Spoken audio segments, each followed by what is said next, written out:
president wangera ye president ya Rwanda naye amakadi gawambibwa mugamba lage kuli nakauka balidime owulira abadatali orderly incompetence of the highest level incompetence ojja nakukitegera nti ne King Saba atuma mutume ojja kumwehwera mubuze kugoba akubira emmotoka gye yakoma. Alright, finally kikakasidwa King Saha okukolera ha President Museveni video njikuletedde ha mumasa watiye omukulu amanyikiddwa nga Sir Mathias Walukaga ye wamu ne Abitex beekubye mu studio video mumasa nayo njikuletedde ye agambye tagenda kuva ku His Excellency Robert Kyagulanyi yadde abasobodde okubeera nga bamuyisa engeri gye bamuyisizaamu mu katambi kogenda okubeera nga olaba mumasa naye nga tetunagendayo nyongera okujjukiza video eno soko gimpereka like maze subscribinga wegate ku mukutu gwefe guno olunaku olwaleero nga bwe nkugambye katutandikirewo n'omukulu amanyikiddwa nga Mathias Walukaga n'omukulu Abitex mu studio emu wano mu Kampala ababadde beekubye olw'omukulu Abitex okuvaayo nayogerera amafuukule His Excellency Robert Kyagulanyi Walukaga yavuddeyo n'abategeeza atagenda kuva ku National Unity Platform ng'abalala bwe bakoze ki ng'abalala bwe bagivuddeko ye alwidde okustandinga ne His Excellency Robert Kyagulanyi kama mbaya ni mbaya awo wenyini wenjagala osooka omuwulirize tumaye tweyongereyo n'ebya King Saha okulya mu His Excellency Robert Kyagulanyi olukwe. the president wangera ye president ya Rwanda naye amakadi gawambibwa mugamba lage kuli nakauka balidime owulira abadatali orderly incompetence of the highest level incompetence kati njagala nkubulira njagala amakadi gakola ki gawambibwa nekagenze kyendowooza omusajja omu yagenda n'atwala omwana mu ssomero kandi sengero tanzikiza kugenda n'abantu genda maaso omusajja omu yatwala omwana mu ssomero mu kisulo ne bamukakasa bulungi nnyo omwana bugenda mukuuma bulungi nnyo mpaka lumu lulituuko gy'okola ki omukime kati omwana n'amala wakati awo ng'oluma terunatuuka n'atoloka ku ssomero abakakasa tugenda mukuuma talina kwaliza kukola ki kutoloka n'omuliisa bw'amala okutoloka ku ssomero n'abula ate ab'essomero ne bagenda balumba omuzadde bamugamba nti omwana yalagaluddawo ngate bamubuuza so omuzadde yalibuuzizza abasomesa nti omwana mwankakasa mulese mugenda mumwana wagaluddawo yogeredde mu ngeri mu budde buno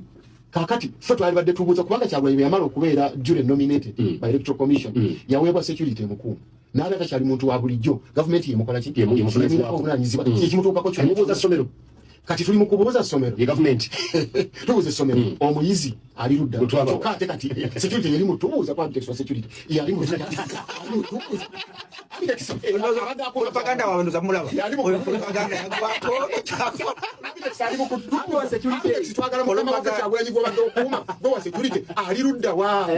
katemba mulaba katemba ali ludda omaliriza tata ali ludda we omaze tata mulime kwekazaakaza okuuma omubaba n'obuvunaanyizibwa okuuma omuntu. Assalamu alaikum warahmatullahi wabarakatuh. Yenze Haji Aruna omusomi w'edduwa asangibwe Bulumagi ku luguudo lw'Ejjinja kola ku bintu ebyenjawulo nga muli endwadde zitawaanya abantu aba bulijjo kola kwabo bonna abalina ebizibu mu mukwano bw'oba olina ebizibu mu mukwano jangu gyendi neeyonera nsobole okumalira ensonga kola ku mikisa egy'emirimu nkola kwabo abaagala okugenda ebweru muntu nk'okozesebwa amajiini okozesebwa saitwani ebyo byonna mbikolako osobola okukozesa ennamba z'olaba ku screen oba kuweereza obubaka ku WhatsApp. Alright, oluvannyuma Bannayuganda okubeera nga beebuuza lwaki His Excellency Robert Kyagulanyi takyabeera nnyo ne King Saha final amazima gavuddeyo obadde okimanyi nti no bulijjo akolera gavumenti era full figure yabize ebyama video eno njagala ogiwulirize with precaution kubanga zino stories zonna ntera zikuleetera kyobula ngamba subscribing story weziti obeere nga ozifuna mu budde njagala osooka owulize full figure nga akunyonyola tumaye tuyongereyo ne Thembo atidde Fred Lumbuye yamukola luli avuddeyo neyo kubira omulanga ojja nakukitegera nti ne King Saha atuma mutume ojja kumwehwera mubuze kugoba akubira emmotoka gye yakoma ojja kutegeera nti amuteekamu ensimbi aziina ate tezimuluma ate amwagala bya ddala nze nayogera ku binwa mami ne muvaako lwa nsonga ki nakola submission yange nenkita ne buli kaseera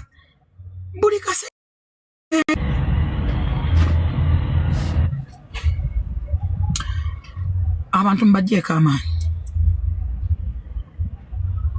temunyigiriza nnyo bantu omuntu mwogereko omuleke nomala omwezi mulaba nga oyogera ku muntu omu nga tomwogerako bibi byokka Nomala omwaka ngoyogera ku muntu omu ngate omogera ku bibyoka.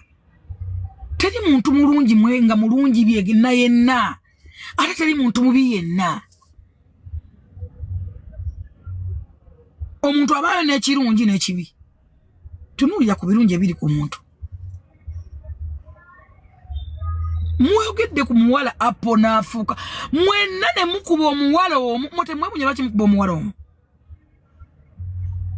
Mukubye omuwala.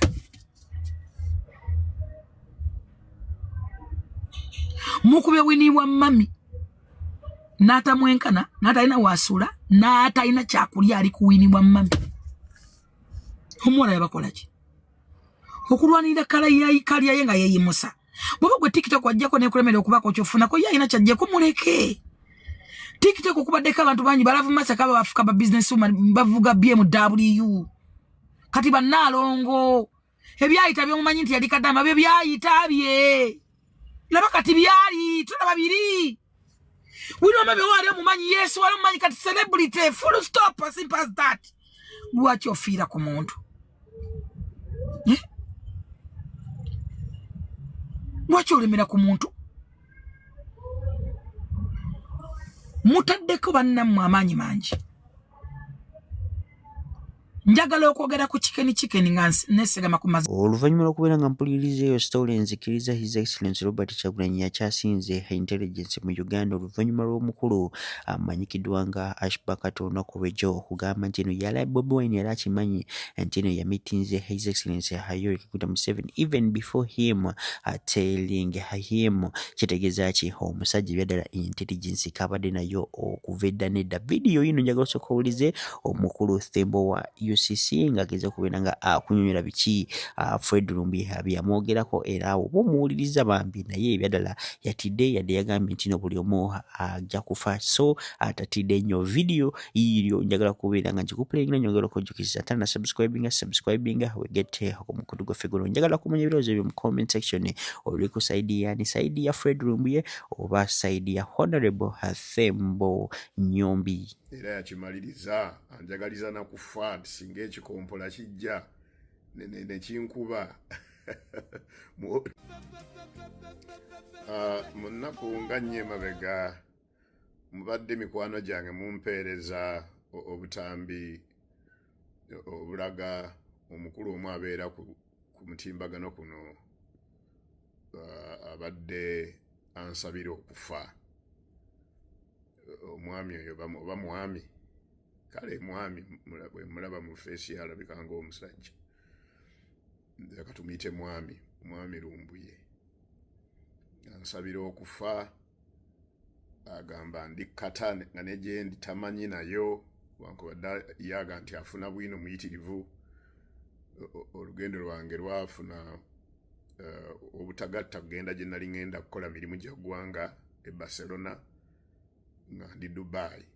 nenkyogerako n'emikwano gyange okutegeera kyekyaliwo nali siraajana kubanga saalina kabi kennimu okuggyako olugendo lwange obuteeyongerayo buweeza bwe tuweereza eggwanga lituteekako obukuumi bwonna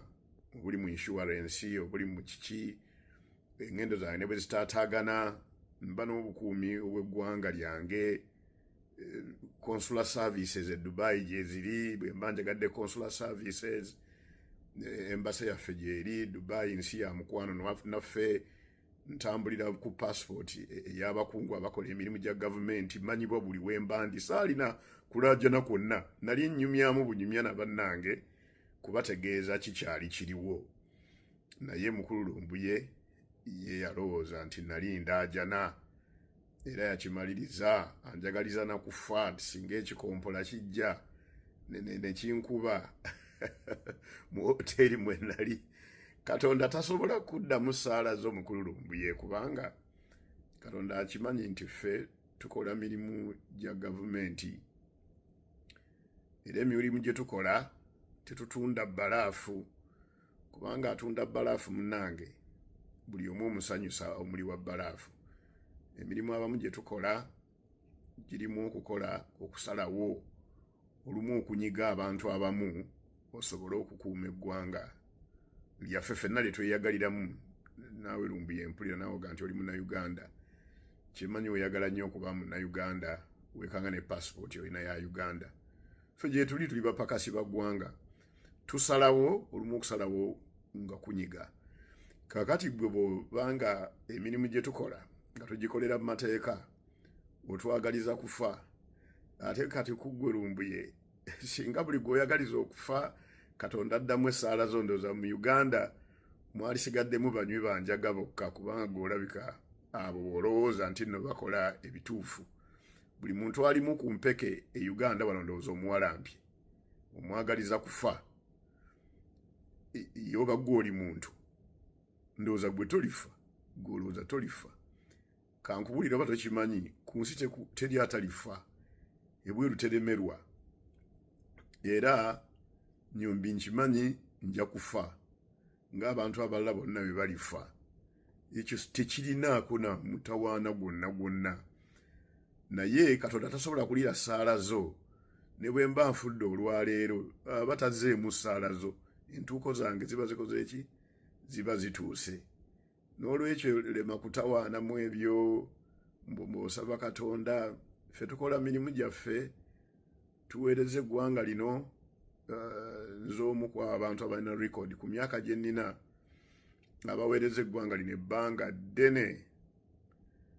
nga tuweereza n'obwesimbu obw'ekika ekyawaggulu